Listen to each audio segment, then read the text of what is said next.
Okay, what's up guys? I have some questions from some buddies, some random people asking me how I catch my rigs, Menpachi Aweoweo. So make this video, share a little of my tips, my techniques. This is my personal way I fish.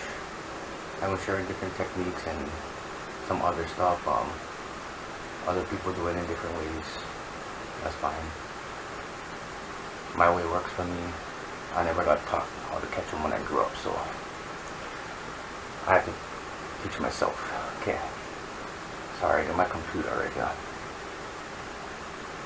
So first things first. Talk about safety.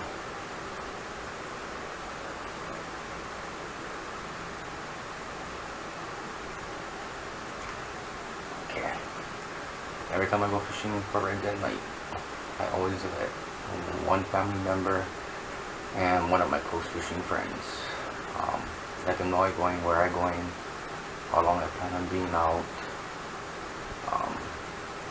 and when I should be coming home, so that if I'm not home by that time and I don't contact them, they know where to come looking for me. If I know I'm going to be longer than usual, I call, message, or do whatever I gotta do to let them know, don't worry. Whenever I leave my fishing spot, I always call to let them know I'm on my way home. Wearing bright colored clothes at night, like this right here. So you be long sleeve on tight lines. Orange, yellow. I have some with reflective material on them. Just in case you do fall in the water, or you fall into some rocks, or you hurt yourself, it's easier to see you. Your cell phone in waterproof bag, waterproof case, I always carry with me no matter what, just in case I fall in the water. Headlamp, I bring an extra headlamp and extra batteries for both headlamps, and I even get extra bulbs for the headlamps. Because you never know when you're going to be stuck in the dark, and if your lamp go out, you don't want nothing to see. How are you going to change your batteries if you cannot see? And then the last thing is PFD, personal flotation device. I have two. I have a vest style one, and I have one that goes around my waist. My waist one is just a pull cord, and the way it's set up is you put a cord in the water. It floats you upright, so your head is facing out of the water. So your head not, just in case you knock yourself out or whatever, your face not gonna be in the water. My vest style one, pretty self-explanatory. Pretty much the whole vest inflates. There's a GPS locator device inside one of the sealed pockets, and I have it so that only the button is exposed and the recharge stuff. You can always, mine's on, I can open it up and take it out, whatever, but it's sealed pretty good. Okay, so that's the safety part. So moving on, what factors? First thing I look at is the moon. I use a site called Tides for Fishing. It's pretty accurate on the moon, on the shape of the moon, the brightness and all that. So what I look at is if the moon is at a half and up, which is 50% brightness to 100% brightness, I take one grub that, or a fly or whatever, has glitter in it. 50 to 100% brightness, I use glitter because it's going to reflect the moonlight, and the glow is not so strong, more of a soft medium glow. Now if it's less than 50% or no moon at all, I take one that doesn't have any glitter at all and it glows really strong. Another factor, when you get a full moon or even 3/4 and up, you can actually use grubs, soft baits, flies or whatever that have glitter in them but don't glow. The glitter is still going to reflect the moonlight. I've caught on grubs, strips, flies that have glitter that don't glow at all, and the moonlight just hits the glitter and the fish will hit it. The last factor is I look around at what kind of big or food source the Menpachi and Aweoweo are eating, and I try to imitate that color and the size of the food source as much as possible. If the food source is big, because you get some shrimps and stuff like that, they get bioluminescence, I use a little longer fly or grub or strip or whatever it is, like this. This one's probably about 2.5 inches or whatever. I've used this one a lot. It does really well. This one glows aqua green. If small, very small animals, I use something along the lines of this, really small. This thing's only about 1 inch long. Different colors. They all glow different colors: orange, green, yellow, blue, whatever it is. This one right here from Ziggy. This thing looks just like a little shrimp. Yeah, there's all kinds of colors: pink, yellow, orange, whatever. Okay.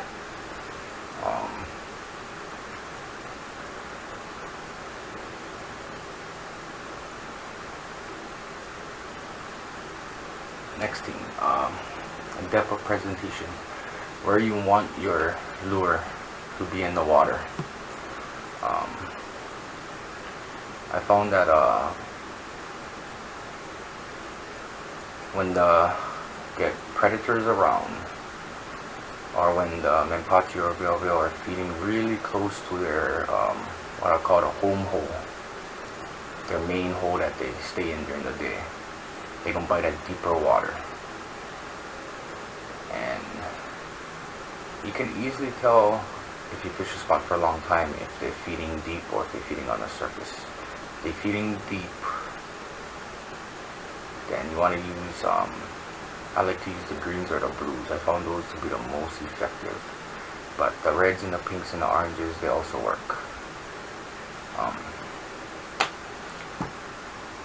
Gotta be able to know the depth when you're throwing your whatever setup you're throwing, knowing the depth of when your lure gets down to that depth, because when the bite is on, you want to be able to constantly hit that depth in the water. So I use a counting system: 1, 1,000, 2, 1,000, 3, 1,000, whatever it is. And when I zero in, I always let it sink at the same rate all the time. Contrary to belief, the reds, Aweoweo, Menpachi will bite on the surface. I've caught many times on the surface. Sometimes they're so near the surface you can hear them puckering on the water. Some of you guys have seen this before when you get the Aweoweo or Menpachi, what they call it, the red tide. They come and they feed in big schools and you can hear them kissing on the water. That one, unbelievable. Almost every cast you can catch. Okay, so that's the depth of presentation. Next thing we're gonna go on to is retrieve rate. I like the slower retrieve, as slow as possible for me, especially if they're biting on the bottom. I've had some success with the fast retrieve, but usually with the fast retrieve, the small ones miss. The Menpachi, they have a hard time, but the big Aweoweos, I've caught a couple this year close in the 2-pound range, especially with this big aqua fly, ripping it as fast as I can, and the Aweoweos chase it down and whack it. This one I use quite often, and the back end's pretty shredded, but this thing works really well. The big one. This one's actually pretty big. Not many people would try and throw this for Aweoweo or Menpachi, but I've caught a lot of Menpachi and a lot of Aweoweo, especially on the surface with this fly right here. By the way, I'm going to leave links for all the guys who make these flies and grubs and whatever in the description of the video when I'm done. Okay, so that's retrieve rate. Slower the better in most cases. Okay. Next thing we're going to talk about is technique. Okay, so some techniques I use is just a straight basic slow retrieve, rod tip down, drag it. I also use a slow jigging retrieve similar to slow and fast jigging retrieve, similar to how the guys who catch a kule in Honolulu use. I use that sometimes. A mid-water retrieve, or I'll get the lure right halfway in between the surface and the bottom, and I'll have Aweoweo and Menpachi come up that way and hit them too. I'll use a fast retrieve, rod tip as high as I can go, and crank as fast as I can, keep it on the surface. Pretty much with all these techniques, I don't ever set the hook. If fish bites, I just give it a quick crank, and that kind of sets the hook. You don't want to set the hook too hard because you might rip the lip, and then you're gonna, unhook the fish. There are different techniques out there I never mentioned. They'll pretty much all work as long as you can get your lure, grub, or whatever. We'll just call it a lure for now. As long as you can get it within range of the fish, and the fish feels like it can hit it, it will come out of the hole. Because on the surface, it will grab it. So different techniques you'll find at different spots work. Same thing with the colors. Different colors work at different spots. Different times of the night. The tides. Okay, so casting distance. Next one. Aweoweo Menpachi, they're territorial. They don't want to travel too far away from their hole, their rock. So if there's a rock right below your feet that they're hiding in during the day, they might feed right there. I have a spot where I go with a hand pole and I just drop the fly or grub or whatever down with a small split shot, and they bite it right there. Some you gotta cast, over 100 yards out. Whenever I go to a new spot, trying to scout for Menpachi or Aweoweo, I always use different distances. I'll throw as far as I can, I'll throw kind of in the middle, I'll throw right in front of me, and I'll keep doing it at different times to try and figure out where they are, where they're biting in the water, shallow, middle, deep. And it's just a game.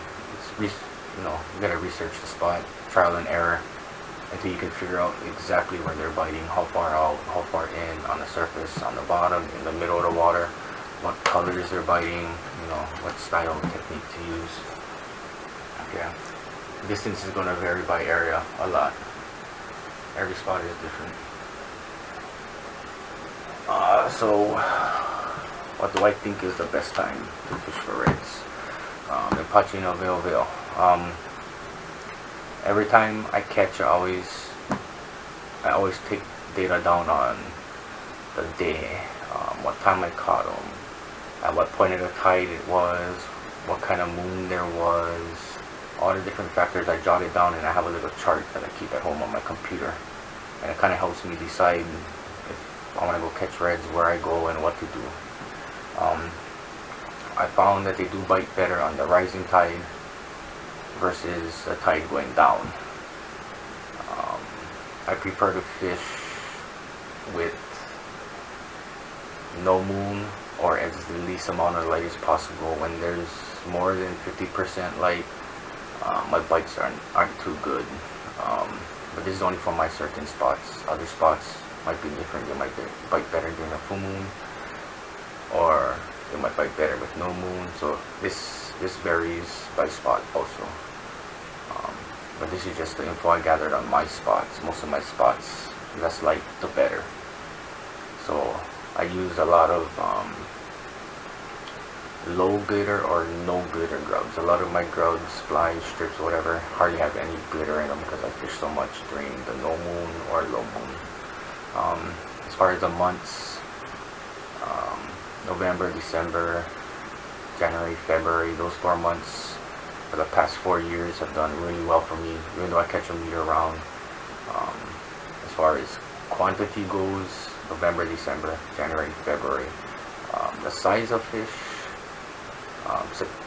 September through November, and a little bit of December, I'll catch some bigger ones. I don't know why that is. I don't know their breeding cycles or whatnot. That I'm still researching, trying to figure out more, collect more data on.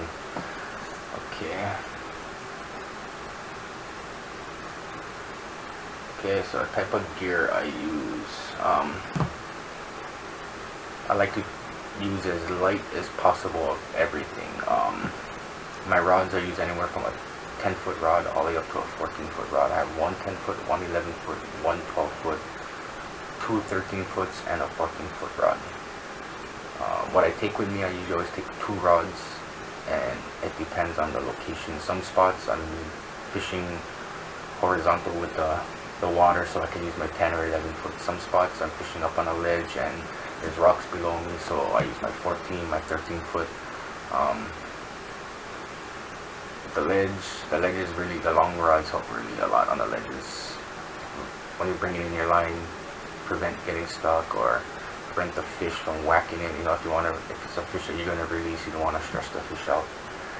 My reels I use anywhere from a 2,000 size reel to a 4,000 size reel in some cases. Most of the time it's a 2,500 or 3,000. I like the 2,500 a lot. I'll take my 3,000 out with me. That's just a spool that I can interchange with the 2,500. The 4,000, I take it with me when I know I have to cast over 50 yards to get to the spot where the fish are biting. My main line I use anywhere from this is a 4-pound Andy mono. I think the heaviest I go is right here. This is 8-pound Andy. This is backcountry. If you guys never tried this line, it's really good. It's just like the premium Andy, but it's a little softer, a little more limp, and has a little bit more stretch in it. I like soft lines for casting. They cast really well versus stiffer, hard-bodied lines. Anything under the 20-pound class range, I don't use braid. Everything is mono under 20 pound. You can use braid if you want. It helps with the hook set in some way, but I never found any need to use braid when I'm using any reels that I use less than 20-pound lines on. Leader, again, I prefer mono. Some guys use fluorocarbon. Menpachi Aweoweo, they're not really picky. I've caught it on all types of line. I caught it on 30-pound line, but I try to keep it between 4 and 8 pound on my leader. Most of the time, I take this one right here, 6-pound J line. And then there's another line that looks just like this. The label is yellow. It's labeled Sakura. That one's good too. I like that one. You can use any line you want. With lines this light, you know, it really doesn't matter. I just prefer this one. Swivels, I try to use the smallest swivels as possible, barrel swivel or ball bearing swivels. I like the ball bearing swivels slightly better. They prevent line twists better than the barrel swivels, but the barrel swivels will still get the job done the same way. You'll pay a little bit more money for barrel swivels than you will for ball bearing swivels than you will for barrel swivels. The other types of swivels you can use, that's fine. Use whatever you want to use. This is just what I use. Hooks, you can use any style hook. MZ, BKN, AH, there's mosquito hooks, all types of hooks out there. On my real ultralight setup, I even use jig heads. That's the one where the hook and the lead are connected into one.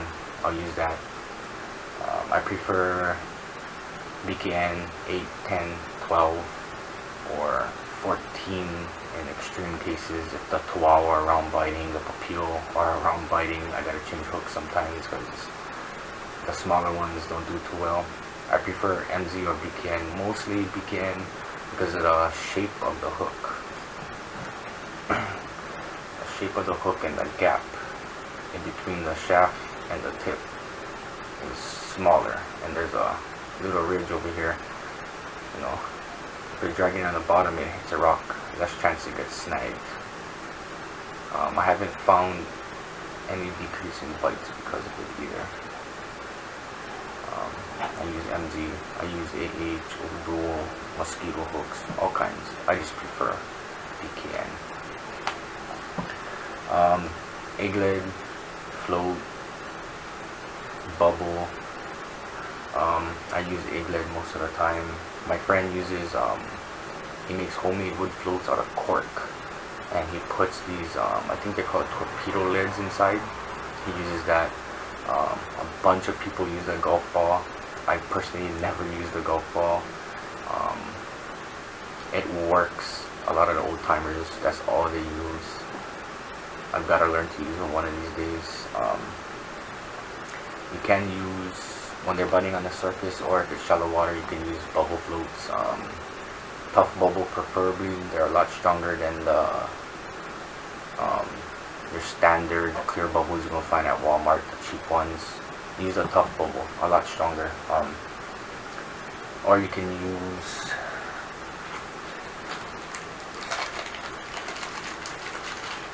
these guys right here. These are hammer bombs. They come from 1 ounce all the way up to, I believe, like 2.5 ounces. Different colors. There's orange. I did orange. This is a glow yellow. Stealth black. And I believe he calls this one the ghost white. I don't use the glow one. I use the white one sometimes, I use the orange one sometimes, but my favorite is the black. Now why is that? My whole theory and technique between whipping for reds is the less things I have in the water that give off glitter or a glow or a shine, the better. The only thing I want giving off the glow or the glitter is whatever is attached to the hook. This is just my theory, but the less things in the water for the fish to be attracted to, the higher chances it is they're going to bite whatever's attached to the hook.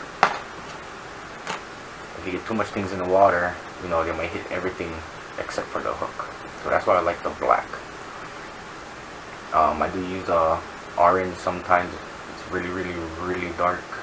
I want to be able to see it coming up, but I got my retrieve down good enough that I'm confident in using the black one.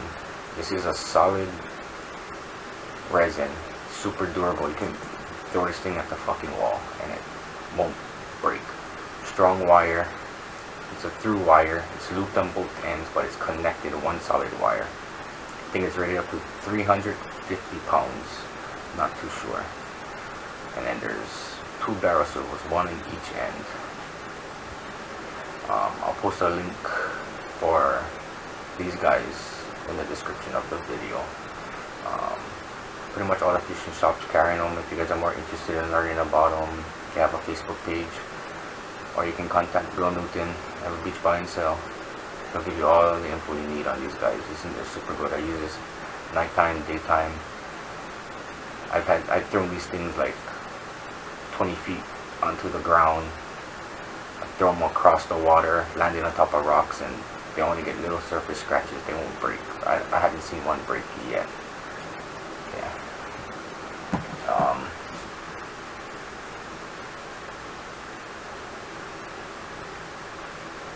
What else? Light sticks, glow sticks, whatever. Most of the time they come in these little stick packs right here. I think there's like 2 or 3 in one. They cost like $1, $2. Me personally, I don't ever use them. Ever. Like I said, my theory is the less things going in the water, the better.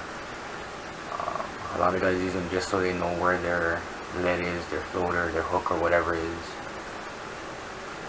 I've never had a problem with reeling anything into the top tip of my pole. So I've never found a use to use those lights. I've had guys fish with me that use them and they catch the same amount as me.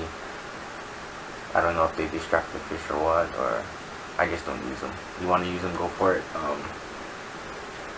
All different types of ways to put them on. My friend will hook up a little rub line in between his egg lid and his main swivel, and he'll take this right onto it. My other friend uses a steel wire in between his, uses the glow hammer bomb, and what he does is, before he ties his main line to it, he runs a little steel wire. He wraps a steel wire around the top swivel, runs a short section, and then ties the swivel to his main line and wraps it around that way, and then he puts the glow stick right on top of the steel wire. Okay, what else we got here? Oh, where is that thing at?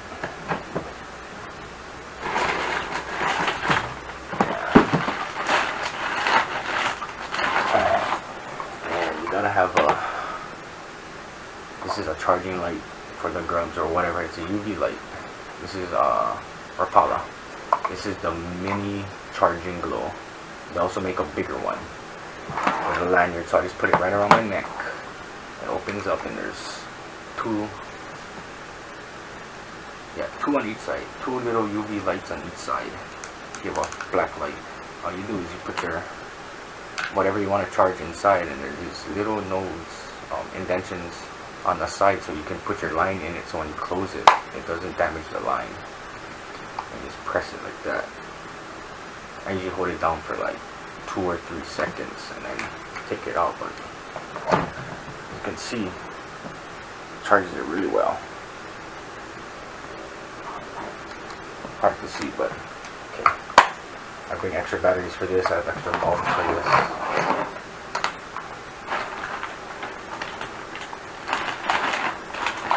That's my little bag I bring with me. So I always bring backup of everything. I have a bunch of batteries, an extra headlamp, an extra UV charger, extra bulbs for everything. Put in this little Ziploc bag, and then I'll actually put this into another Ziploc bag and good to go. So other than that, it's just you know, we have different lure makers out there. This one's from Brother T. If you want to search him on Facebook, Kapakali Flies. Doesn't use his full name on his Facebook account, but I'll link it, him and his page, in the description. Also have these from Miss Chantel. She makes a bunch of different colors. This is her orange one. Her company name is Soul Fly Lures. As far as I know, only Charlie's Fishing Supply on Oahu carries her flies right now. But you can message her directly or check out her Facebook page. I'll link hers. These shrimp ones.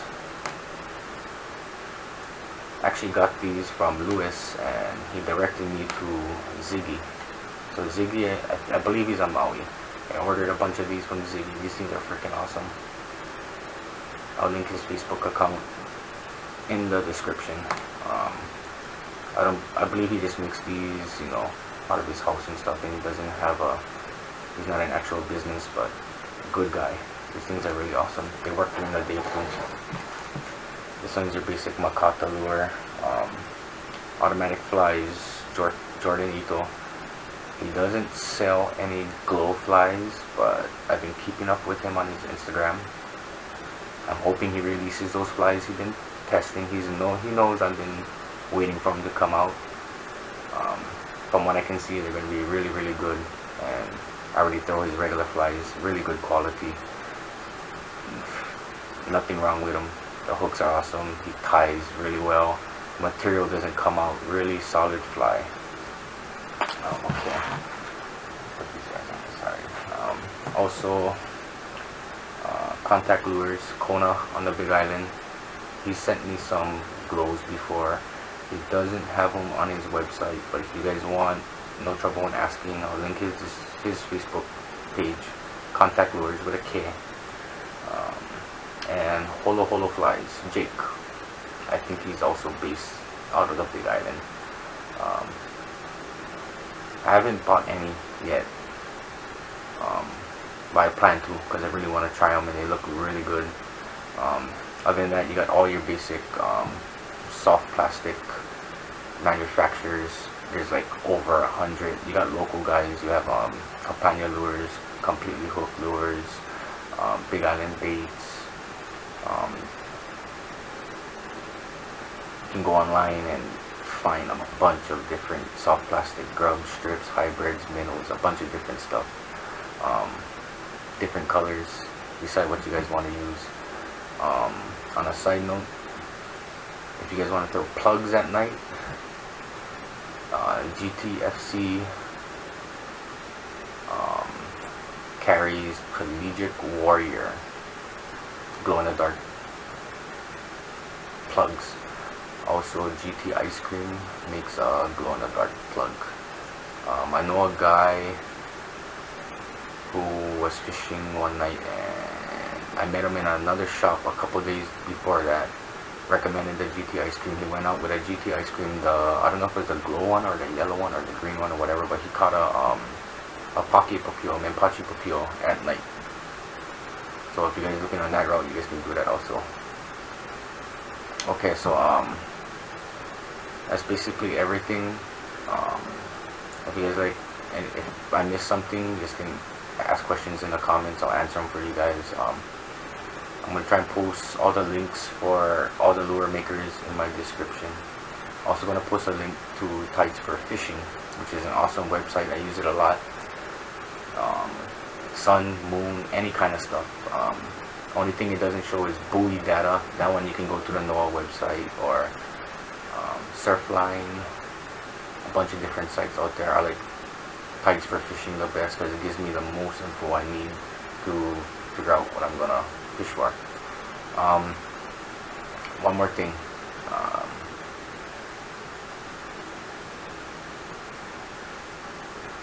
Menpachi Aweoweo. Don't get discouraged if you don't catch any fish. I've gone many times and not caught anything all night. Also, when the bite is on, the bite is on. You'll catch a lot. Don't fill up your cooler if you don't need to. Take home only what you need. You know, give to your older people in your family who can't go out and fish, or you know, give to people who don't fish, but don't take more than you need. Just keep what you need. Throw the rest back in. The fish always gonna be there. Like I said, they're territorial. They'll be in the same spot week after week. The less you take, the more you're gonna have. If anybody out there has the L50 for Menpachi Aweoweo, contact me. I want to add that data into the video. So that's it, guys. I'm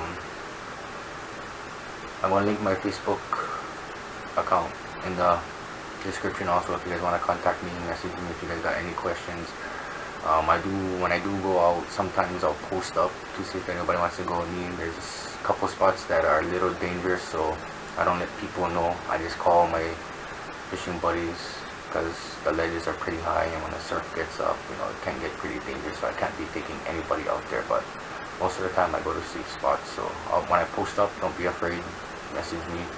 I'll let you know where I'm going, when I'm going, and stuff like that. All I ask is that, you know,